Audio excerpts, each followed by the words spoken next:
Assalamualaikum warahmatullahi wabarakatuh. Selamat pagi, salam sejahtera untuk kita semua. Hari ini kita bertemu kembali ya, masih di dalam mata kuliah analisis dan perancangan sistem informasi. Hari ini kita akan belajar terkait dengan bagaimana metode evaluasi sistem informasi.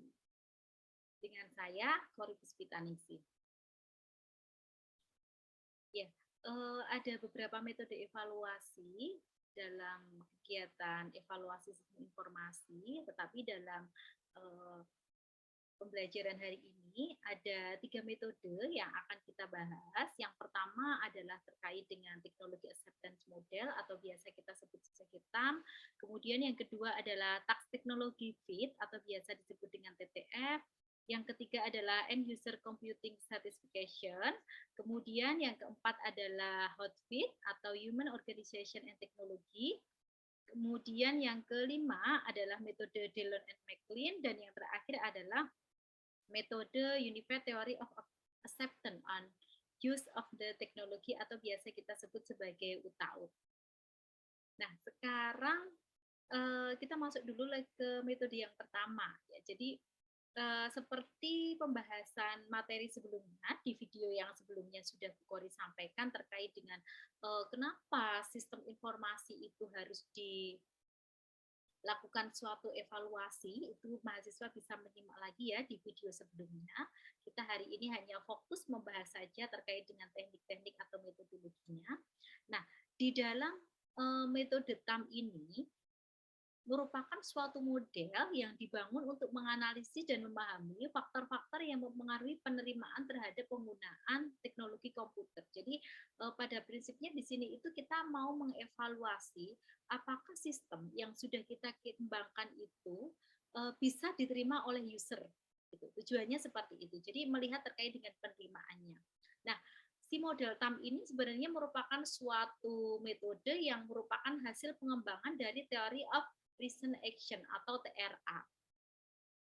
Selanjutnya, dalam metode TAM ini, kita akan menjelaskan hubungan sebab akibat antara keyakinan akan manfaat, kemudahan dalam penggunaan, serta perilaku tujuan untuk keperluan penggunaan sistem informasi. Nanti kita lihat ya kerangka kerja dari si TAM ini di slide berikutnya. Kemudian dengan adanya TAM itu evaluasi ini akan mampu menjelaskan dan memperkirakan sejauh mana penerimaan atau acceptance dari pengguna terhadap suatu sistem informasi.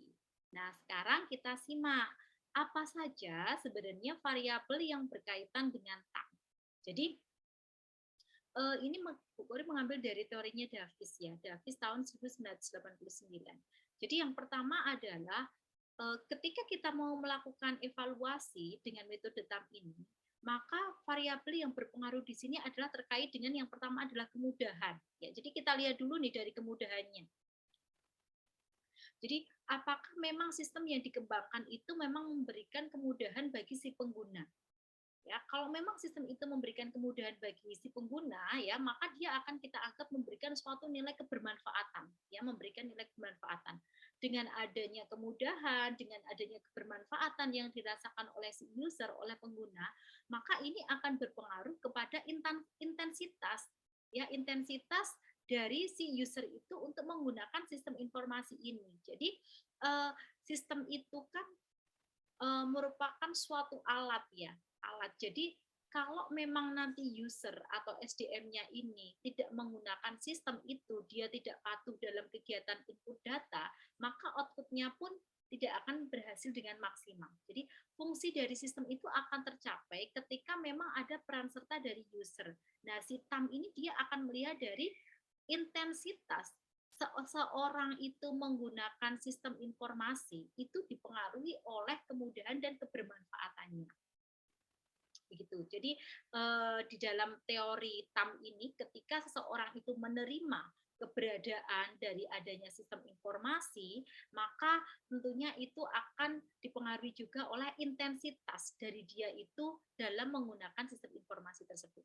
Di mana intensitas dari penggunaan sistem informasi tersebut dipengaruhi oleh kemudahan dan kebermanfaatan. Nah, tujuannya begitu ya untuk melihat dari variabel dari TAM. Kemudian yang kedua adalah tax teknologi fit. Nah, ini eh, model yang kedua ini terkait dengan TTF ini, sebenarnya kita akan melihat dari tingkatan di mana teknologi ini mampu membantu individu dalam pelaksanaan tugas-tugasnya atau tugas dalam sebuah organisasi. Jadi prioritas dari TTF ini adalah adanya interaksi antara tugas, teknologi, dan individu. Jadi kita jika ingin melakukan suatu evaluasi, kemudian kita juga ingin melihat nih, apakah memang sistem informasi yang sudah kita kembangkan ini mampu meningkatkan kinerja kita. Apakah memang dengan adanya sistem informasi ini alur proses pekerjaan kita itu menjadi jauh lebih cepat. Nah, itu lebih tepat kita menggunakan model TTF. Jadi contohnya misalnya sebelumnya ketika kita melakukan suatu kegiatan pendaftaran pasien, itu di sini ada 10 langkah. Tetapi dengan adanya pengembangan sistem informasi pendaftaran yang sudah dikembangkan ini, maka ada proses-proses atau langkah itu yang bisa jauh lebih dibuat efektif. Sehingga yang awalnya itu terdapat 10 langkah menjadi 8 langkah. Nah, maka model TTF ini lebih tepat untuk kita gunakan untuk melakukan evaluasi sistem informasi. Karena tujuan atau fokus utama kita ketika kita melakukan evaluasi ini adalah untuk melihat terkait dengan efektivitas dari tugas yang sudah kita kerjakan setelah kita mengembangkan sistem ya. Jadi ada peran serta dari teknologi yang digunakan oleh user untuk mengefektifkan dari proses kerja atau tugasnya sehingga harapannya adalah kinerjanya itu akan menjadi jauh lebih baik. Nah, itu adalah model dari TTF ya. Model ini mengidentifikasi bahwa kinerja akan meningkat ketika sebuah teknologi menyediakan fitur dan dukungan tepat terkait tugas ya tadi ya contohnya ya. Jadi memang ada keterkaitan antara kinerja seorang petugas dengan adanya pengembangan teknologi informasi yang tentunya nanti bisa dilihat dari efektivitas proses kerja seorang karyawan.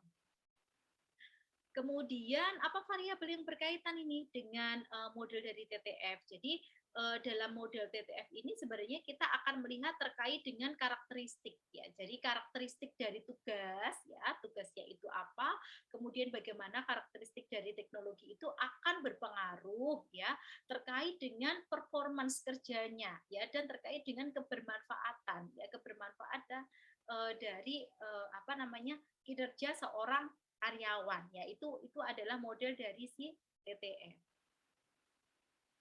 Kemudian yang ketiga adalah end user computing certification. Jadi end using certification ini merupakan suatu cara untuk melakukan penelitian secara keseluruhan. Jadi evaluasi ini jauh lebih menyeluruh, jauh lebih kompleks di mana pengguna telah merasa puas terhadap sebuah sistem informasi dan juga faktor-faktor yang membentuk kepuasan. Dan kepuasan di dalam model end user certification ini dipengaruhi oleh dimensi isi atau konten, keakuratan atau accuracy, kemudian format, kemudahan pengguna, dan waktu. Jadi waktu proses kerja di dalam penggunaan sistem informasi ini diharapkan jauh lebih efektif ya. Jadi memang untuk yang model end user computing certification ini variabelnya sudah jauh lebih kompleks ya dibandingkan dengan dua model yang sebelumnya. Nah, ini model dari end user computing ya. Jadi ada konten ya, konten dari sistem itu apa saja, kemudian bagaimana keakuratan informasi yang dihasilkan dari sistem informasi ini sehingga mampu meningkatkan kualitas informasi sesuai dari harapan si user. Tentunya ini bisa dilihat nanti dari output ya, output dari sistemnya itu seperti apa, kemudian bagaimana formatnya ya, apakah memang dengan adanya sistem informasi ini formatnya jauh jadi lebih mudah atau mungkin justru malah jauh lebih sulit karena terlalu banyak input datanya. Nah, ini juga perlu dilakukan evaluasi ya, jangan-jangan malah jauh lebih mudah yang proses manual dibandingkan dengan yang apa namanya setelah kita kembangkan secara teknologi informasi ya. Jadi ini perlu dilakukan evaluasi terkait dengan formatnya seperti apa, kemudian kemudahan ketika kita itu menggunakan dan yang tentu adalah terkait dengan timeline-nya. Jadi terkait dengan kecepatan waktu ketika kita menggunakan. Nah, kemudian yang keempat adalah hot fit atau human organization and technology fit. Di dalam model hotfit ini, sebenarnya kita mencoba untuk mengevaluasi penggunaan sistem informasi dengan menyempatkan melibatkan beberapa komponen penting dalam informasi. Yang pertama dia adalah manusia atau user itu sendiri, kemudian yang kedua adalah organisasi, dan yang ketiga adalah teknologi, serta kesesuaian hubungan di antara ketiganya. Jadi kita melihat keterkaitan dari tiga variabel tersebut ya. Jadi keterkaitan, apakah memang manusia itu mempengaruhi organisasi, apakah organisasi itu mempengaruhi teknologi, dan apakah teknologi itu juga mempengaruhi dari si manusia itu sendiri. Nah, kriteria yang dapat digunakan untuk menilai kualitas informasi dalam model Hotfit ini yang pertama adalah kelengkapan. Jadi, bagaimana kelengkapan informasi yang dihasilkan dari sistem ini memang sudah mampu memenuhi kebutuhan atau mengakomodir dari kebutuhan si user. Kemudian keakuratannya, akurat nggak data yang dihasilkan? Jangan-jangan nanti datanya lengkap tapi nggak akurat ya, angka proses penjumlahannya nggak tepat, misalnya seperti itu. Cara tadi mendefinisikan terkait pasien baru lama, kasus baru, kasus lama, ini masih belum sesuai. Misalnya contohnya demikian. Kemudian ketepatan waktu. Nah, ketepatan waktu ini dilihat dari apakah memang untuk proses kerja dari ketika kita melakukan input sampai dengan nanti kita melihat dari output ini memang sesuai dengan batasan waktu yang sudah kita tentukan. Kemudian ketersediaan, ya ketersediaan informasinya itu mudah nggak nanti diakses. Kemudian waktu, ya, dan relevansi, ya relevansi dan konsistensi dalam kegiatan data entry. Kemudian dari segi kualitas pelayanan untuk model Hotfit ini kita akan berfokus pada keseluruhan dukungan yang diterima oleh service provider sistem atau dari teknologi itu, di mana service quality-nya ini dapat dinilai dari kecepatan merespon, jaminan empati, dan tindak lanjut dari layanan tersebut.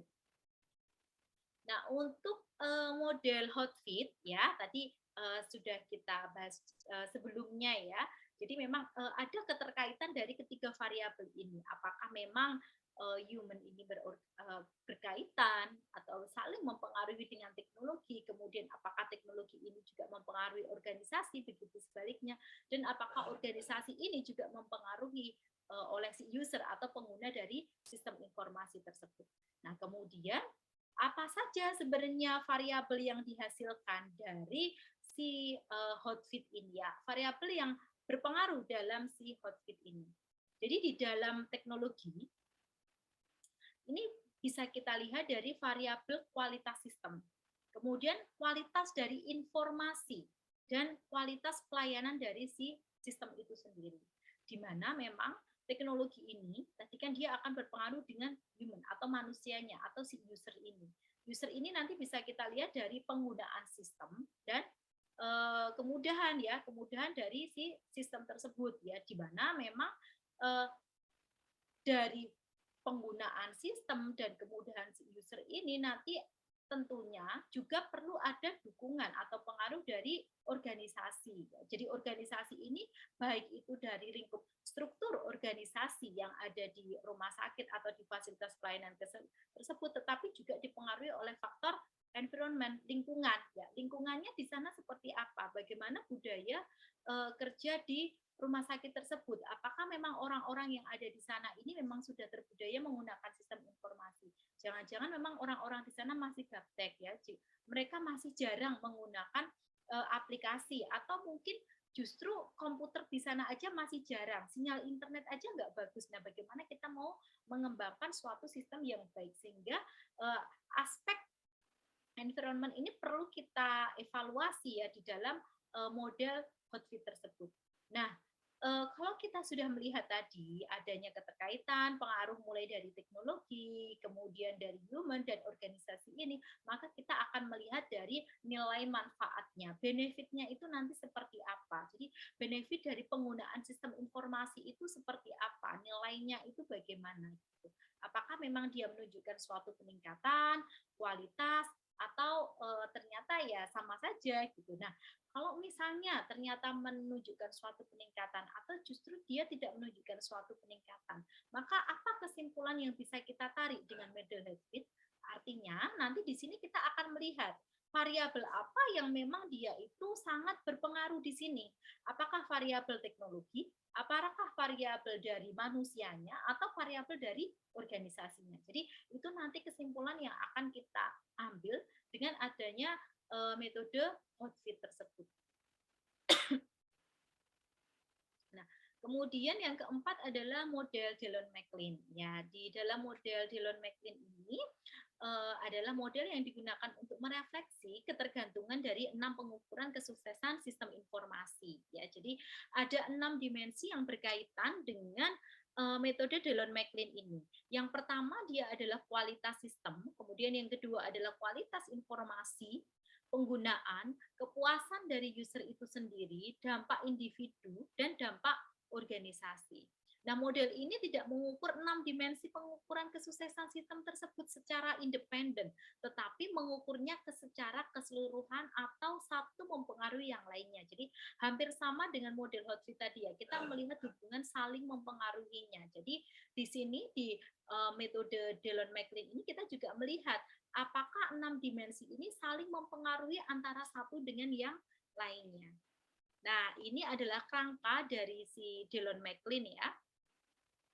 Jadi di sini bisa kita lihat apakah kualitas informasi itu akan mempengaruhi intensitas dari penggunaan suatu sistem, apakah memang kualitas informasi itu juga akan mempengaruhi dari penerimaan dari si user tersebut, atau justru mungkin nanti dari kualitas informasi kualitas sistem yang akan mempengaruhi intensitas dari penggunaan sistem informasi. Baru nanti ya di sini dari kualitas informasi, kualitas sistem, dan kualitas pelayanan, maksudnya pelayanan di sini adalah manfaat ya, manfaat atau fitur-fitur yang dihasilkan dari sistem informasi tersebut akan kita lihat dari intensitas penggunaannya, dan nanti kita lihat juga dari nilai kebermanfaatannya untuk bisa kita simpulkan bahwa memang sistem ini nanti memberikan suatu benefit atau memberikan suatu kebermanfaatan lebih bagi user atau manusia dan organisasi itu sendiri. Nah, yang terakhir di sini adalah UTAUT ya. UTAUT model ini sebenarnya merupakan penggabungan dari 8 teori yang lainnya. Jadi apa saja 8 teori yang berkaitan dengan UTAUT? Jadi ada Theory of Reason Action atau TRA, kemudian TAM, motivational model, Theory of Plan Behavior, kemudian TAM dan TPB yang sudah dikembangkan, dan model of PC utilization, innovation diffusion theory, dan social cognitive theory. Jadi teori UTAUT ini memang kita anggap ya, dianggap dalam suatu riset memang ini sudah jauh lebih terkini ya, di mana di dalam penelitian metode UTAUT ya itu kita akan melihat 4 faktor kunci. Yang pertama adalah harapan kinerja, kemudian yang kedua adalah harapan usaha, yang ketiga adalah pengaruh sosial, dan yang keempat adalah kondisi-kondisi fasilitas. Kemudian dari suatu riset pun juga diketahui bahwa UTAUT ini terbukti lebih berhasil dibandingkan dengan ke-8 teori lain yang menjelaskan hingga 70% varian dari pengguna. Nah, ini adalah kerangka dari UTAUT ya. Jadi ada, kita lihat di sini adalah performance, ekspektasi. Jadi bagaimana harapan dari performance sistem informasi itu. Dengan adanya performance, harapan dari performance sistem informasi ini nanti akan berpengaruh dari intensitas perilaku seseorang itu untuk menggunakan sistem ini secara intens ya. Jadi intensitas atau sikap dari seseorang itu menggunakan sistem informasi ini dipengaruhi oleh yang pertama adalah performance expectation.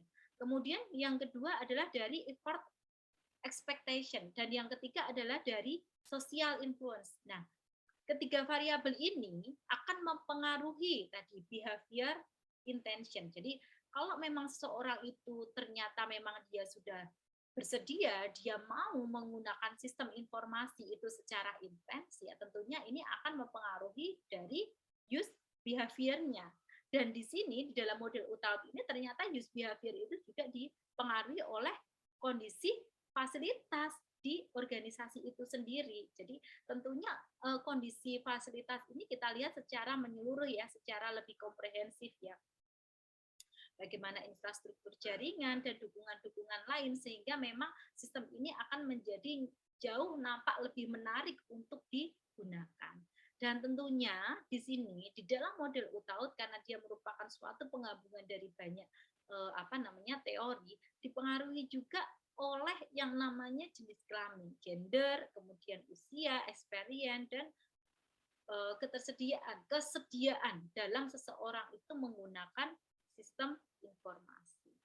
Ya, baik, itu mungkin sekilas ya, sekilas, nanti masih ada lagi, pertemuan yang akan membahas lebih lanjut lagi ya, besok kalian di mata kuliah RFE itu nanti akan mengupas lebih banyak lagi terkait dengan model-model tersebut, dan kita tadi hanya membahas sekilas terkait dengan gambaran seperti apa sih model dari evaluasi sistem, metode evaluasi sistem informasi. Dan coba sekarang kita mulai masuk ke kasus ya, kasus-kasus contoh dari implementasi bagaimana sih metode evaluasi sistem informasi yang saat ini sudah mulai banyak dikembangkan. Nah, ini yang pertama adalah penelitian dari Amy Hennington ya. Di sini dia akan melihat terkait bagaimana sih adaptasi rekam medis elektronik dengan model UTAUT ya. Jadi dia menggunakan model UTAUT ini untuk menilai bagaimana sih sebenarnya adopsi EMR ya. Ini cukup bagus ternyata ya. Di sini dia bisa mengupas secara jauh lebih detail karena memang variabel-variabel UTAUT itu banyak. Kemudian di sini juga ada terkait dengan sistem informasi, evaluasi sistem informasi manajemen rumah sakit dengan menggunakan kerangka hotfit ya. Nah, di dalam model kerangka hotfit ini kalau kita lihat dari penelitiannya Manik ya, Manik Mahendra, ini kita lihat di sini bahwa ternyata faktor penghambat ya dari hasil analisis itu menunjukkan bahwa adanya ketidaksesuaian atau misfit antara teknologi dan manusia berdampak pada persepsi kebermanfaatannya ya. Jadi di sini ada apa namanya misfit ya istilahnya karena dia memang metodenya pakainya hotfit ya.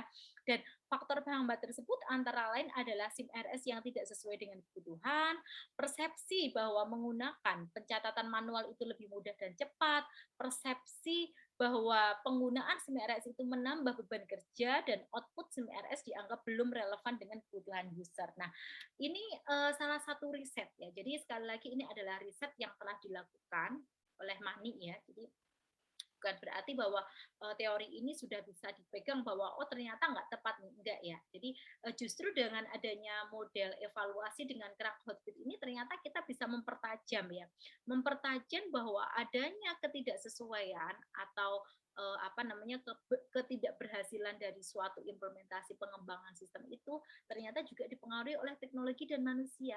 Adanya apa persepsi-persepsi tadi yang seharusnya persepsi itu sudah bisa kita antisipasi tadi sebelum tahap implementasi itu dilakukan. Ya, jadi kalau kita flashback kembali ke materi implementasi ya, kenapa memang ada yang namanya proses pengujian, kenapa ada yang namanya proses testing, kenapa ada yang perlu adanya yang namanya penjadwalan dan konversi sebelum sistem itu dikembangkan ya supaya untuk mengantisipasi hal ini. Jangan sampai nanti ada stigma ataupun persepsi-persepsi dari user bahwa tidak ada nilai kebermanfaatan dari sistem. Tetapi justru ketika kita sudah mau mengimplementasikan suatu sistem informasi itu sudah dengan adanya satu fokus yang sama, bahwa sistem ini sudah kita uji, sistem ini sudah kita lakukan testing, dan dengan adanya sistem ini sudah bisa mampu membuktikan bahwa kebutuhan informasi yang dibutuhkan oleh kita dengan adanya model yang manual ini bisa jauh lebih efektif dan efisien. Nah, itulah yang nanti akan menjadi bekal bahwa implementasi sistem itu akan berhasil. Baik, mungkin itu ya gambaran dari Bu Kori. Nanti mahasiswa bisa belajar kembali ya terkait dengan bagaimana sih gambaran di lapangan terkait model-model evaluasi dari sistem informasi dari banyak riset ya yang sudah dilakukan tentunya, dan ini akan membuka, harapannya bisa membuka wawasan kalian bahwa ternyata sistem itu tidak semudah yang dibayangkan ketika diimplementasikan ya. Jadi jangan sampai nanti kita membuat suatu sistem informasi yang justru itu nanti hanya menjadi tumpukan-tumpukan database yang tidak terpakai karena hanya membuat tetapi tidak bisa digunakan atau tidak bisa diaplikasikan di masyarakat. Ya, baik. Terima kasih banyak atas perhatiannya. Wassalamualaikum warahmatullahi wabarakatuh.